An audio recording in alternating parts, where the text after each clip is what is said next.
So ikakat natin sa guillotine machine. Ito yung front and back. Ito yung tama-tama. Ayan. So adjust lang natin.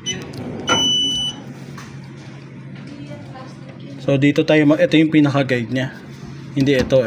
So tawag natin diyan trim guide or cutting marks.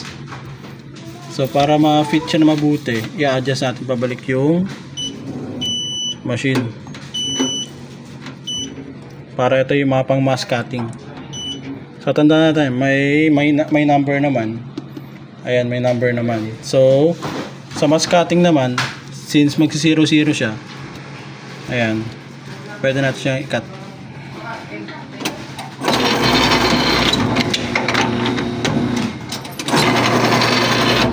Ayan. So makikita nyo, meron pa talaga siyang matitira dito. So tatanggalin din yun. Ayan. Then, ayan, cut na natin ulit yan. Sa pangalawang cutting guide naman tayo. Cutting marks. Kasi nga meron siyang 1.5 mm na allowance. So, isipin nyo na lang, kunyari, for example lang naman to, mass cutting to. Ayan. So, front and back niya, malinis siya. Kasi nga, naglagay tayo ng cutting allowance at bleeding na 1.5 mm. So, equivalent niya, both side is 3 mm. Ayan, ito yung pinakakapal niya. So ito na yung kakat natin. So para hindi mahirap, i-adjust ulit natin to. So ay mali pala, papabalik pala dapat. Hintayin natin bumaba si ano. Ayan. So kailangan magtama lang to. So hindi to tinatansya, talagang may number to.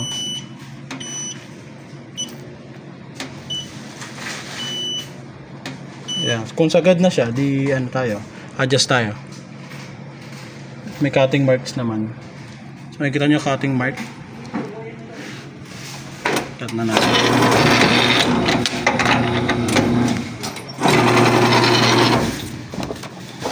Ayan. So malinis naman siya. Then cut na natin siya sa gitna. Balik natin siya dun.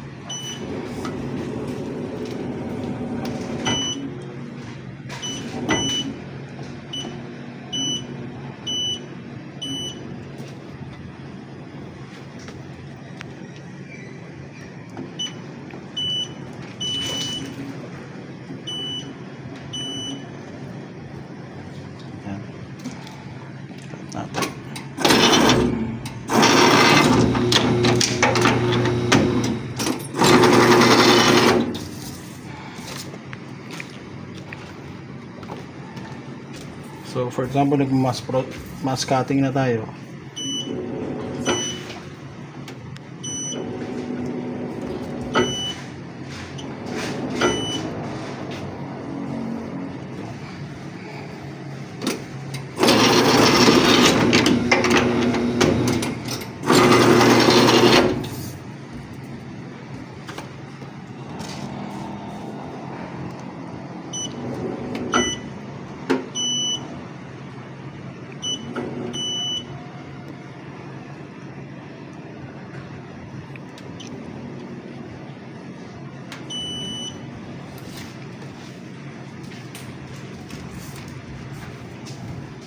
Oops, wala.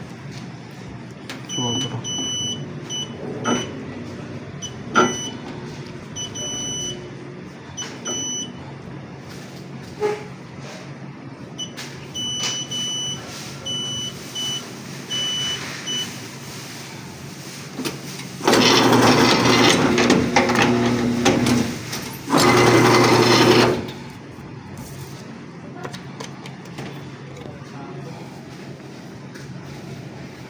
So yan, wala siyang sobra.